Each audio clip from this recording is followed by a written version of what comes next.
Tutorial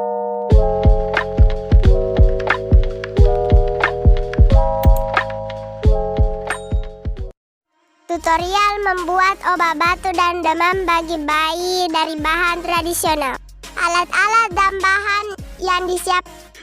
Bahan utamanya adalah panini. Panini bisa didapatkan di lokasi SDN 77 Sarai Copeng. Yang kedua, pisau. Ini untuk membersihkan panini. Yang ketiga, parut.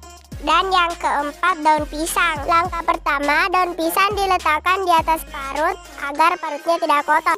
Selanjutnya, kupas kulit panini menggunakan pisau. Letakkan daun pisang di atas parut, lalu parut panini di atas parutan yang sudah dilapisi dengan daun pisang, seperti di video. Lalu letakkan panini di ubun-ubun dan di leher bayi. Lakukan seperti yang ada di video.